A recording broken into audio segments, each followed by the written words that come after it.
Sir Adani గడ్డగా Uttarandhra TDP MLA బూత్పురాణం. TDP ఎమ్మెల్యేది కూడా ఇటువంటి సమస్యనే. కానీ అదానీ ఉత్తరాంధ్ర అన్నది అంటే అదానీకి అది వరకు కూడా గంగవరం ఇచ్చారు, ఇట్లాంటివన్నీ కూడా జరిగాయి. కానీ ఇప్పుడు అవుతుంది ఏంటి, 2 పెద్ద ర్యాలీస్ జరిగాయి నిన్న. ఇందులో ఒకటి, అసలు మీరు ఉత్తరాంధ్రన ఆయనకి ఇచ్చేస్తున్నారా? మొత్తం ఒక 2 జిల్లాలకు సంబంధించిన ప్రాంతం మొత్తంలో విలువైన ఖనిజాలు లభిస్తాయండి. ఆ విలువైన ఖనిజాలు లభించేటటువంటి సిక్కోలు తీరంపై అదానీ కన్ను. సిక్కోలు అనేది ఇంక నెమ్మదిగా ఉత్తరాంధ్ర కాస్త అదానీ ఉత్తరాంధ్రగా ఇది మారిపోతుందని. బాపనపాడు నుంచి ఎచ్చెర్ల వరకు ఎంతో విలువైన ఖనిజాలు ఉంటే వాటి అన్నింటిని కూడా 2274 ఎకరాల్లో తవ్వకాలు, వాళ్ళ ఇష్ట ప్రకారం తవ్వకాలు చేయడానికి వాళ్ళకి అనుమతి లభించింది. ఇంకొకటి, ఈ శాండ్ ఉంది కదా, ఈ విలువైన ప్రత్యేకమైనటువంటి శాండ్ తవ్వడానికి కూడా శ్రీకూర్మం ప్రాంతంలో తవ్వకాలకు అదానీ కంపెనీకి ఇచ్చారు. మీకు వివరాలు చెప్పాలంటే సంతబొమ్మాలి, వజ్రపు కొత్తూరు మండలంలో పలు ప్రాంతాల్లో, కళింగపట్నం, వత్సవలస, ఎచ్చెర్ల మండలంలోని పలు గ్రామాల్లో ఇల్యూమినేటు, రుబైటు, జిర్కాను, గార్కెట్టు, సిలిమినేట్ తదితర ఖనిజాలు ఉన్నట్లు చాలా సర్వేలో ఉంది. ఇప్పుడు దానికి ఇచ్చేస్తున్నారు. ఇంకొకటేమో అదానీ గ్రూపుకి చెందిన అల్యూమినియర్ హెవీ మినరల్స్ లిమిటెడ్ అనే దాని తవ్వకాలకు అనుమతి ఇస్తున్నారు. అలాగే బీచ్ శాండ్ అనేది ఎట్టి పరిస్థితుల్లో కాపాడుకోవాలి, అది ప్రజల వనరుగా ఉండాలంటే బీచ్ శాండ్ తవ్వకానికి కూడా అదానికి అనుమతి ఇస్తున్న పరిస్థితి. ఇంకోవైపున కనుక చూస్తే ఈ హైడ్రో ప్రాజెక్టులు పెట్టడానికి ఇటు అదానీ కంపెనీలకు, ఈ నవయుగ లాంటి కంపెనీలకు కూడా అక్కడ అనుమతి ఇస్తున్నారు. దీనివల్ల అల్లూరు జిల్లాలో గిరిజనులు నిన్న వాళ్ళు తీవ్రంగా ధర్నా ప్రదర్శన ఇదంతా కూడా చేశారు. అన్ని ధారాదత్తం చేస్తున్నారు. ఈ వరుసగాని వీటన్నిటిని మరి ఎలా సర్దుబాటు చేస్తారు? ఈ సర్దుకోవడానికి వీళ్ళు సిద్ధంగా లేరు.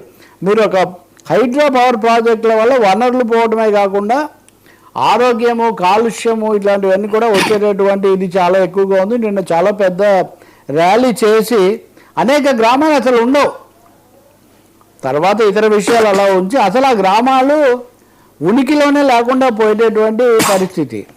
ఇంకా రెండోది, మీరు చెప్పిన ఈ బూతు పురాణం. ఈ బూతు పురాణం అనేది గతంలో చాలాసార్లు ఈ బూతులు అంటే కేవలం మహిళలనే కాదు కదా, గుంతకల్లు ఎమ్మెల్యే గుమ్మనూరు జయరామ్ అని ఆయన ఇది వరకు తన మీద అవినీతి ఆరోపణలు ఇట్లాంటివి మీడియాలో రాస్తే అప్పుడు ఆయన తెలుగుదేశం, ఆయన వైసీపీలో ఉన్నారు. మిమ్మల్ని తీసుకెళ్ళి రైలు పట్టాల మీద పడుకోబెడతానని అప్పుడు రిపోర్టర్స్ను హెచ్చరించడం అన్నది ఆ వీడియో చాలా వైరల్ అయింది. నిన్న ఇదే పద్ధతిలోది కాబట్టి నేను ఇది చెప్తున్నా. నిన్న ఈ సోలార్ ప్రాజెక్ట్ పేరుతో కర్నూలు, గుంటూరు, అనంతపురము ఆ జిల్లాల్లో, రాయలసీమ జిల్లాలో విపరీతంగా భూములు 1000 ఎకరాలు వాళ్ళకి ఇస్తున్నారు. సో ఆ విధంగా ఇస్తున్నప్పుడు గుంతకల్ సమీపంలో ఉన్నటువంటి ఆ గ్రామాల్లో ఈ భూములన్నీ మీరు సోలార్ ప్రాజెక్టుకి ఇవ్వకండి అని అడగటం కోసం రైతు సంఘాల నాయకులు అక్కడికి వెళ్ళి ఆందోళన చేస్తుంటే ఈ జయరామ్, ఈ ఎమ్మెల్యే జయరామ్ అని ఆయన, ప్రభాకర్ రెడ్డి అని రైతు సంఘం రాష్ట్ర కార్యదర్శి, ఇంకా ఇతర ఫోన్ చేసి బండ బూతులు అనమాట. మీరు ఎందుకు వచ్చారు, వెళ్ళిపోతారా లేదా, అరగంటలో మీరు వెళ్ళకపోతే నేను వచ్చి తంతాను మిమ్మల్ని అని చెప్పడమే కాకుండా ఆ బూతులు అయితే మనం భరించలేని బూతులతో వాళ్ళ మీద దాడి చేస్తున్నారనమాట. సో అంతకుముందు అనంతపురంలోనే మనం ఇటువంటివి కొన్ని పరిణామాలు, నోరుజారిన ఉదంతాలు చూసాం. నిన్న కూడా ఉదాహరణకు తాడిపత్రి దగ్గర పెద్ద ఆయనకు, పోలీసులకు జరుగుతూనే ఉంది. కోర్టు చెప్తే కూడా నాకేంటి అన్న స్థాయిలో. కానీ ఇక్కడేమో ఈ గుమ్మనూరు జయరామ్ అని ఆయన వరుసగా నోరు జారడమే కాకుండా బూతులు తిరిగితే రైతులు కూడా చాలా ఆగ్రహం వ్యక్తం చేసి దీని మీద మరి తెలుగుదేశం నాయకత్వం, ప్రభుత్వం కూడా, ఇప్పుడు రైతులైనా కార్మికులైనా ఆందోళన చేస్తారు. అక్కడ ఆదివాసులు చేశారు, ఇంకో చోట ఉత్తరాంధ్రలో చేశారు. ఆందోళన చేస్తుంటే వాటి మీద స్పందించి చక్కదిద్దే బదులు ఒకవైపున వీటంటే కార్పొరేట్ ఒత్తిడి మీ మీద అంత ఎక్కువగా ఉందన్నమాట. 100 ఎకరాలు వాళ్ళకి ఇస్తూ దాన్ని ప్రశ్నించిన వాళ్ళనేమో బూతులు తిట్టి తంతాము అది ఇదని మీరు చెప్తున్నారు.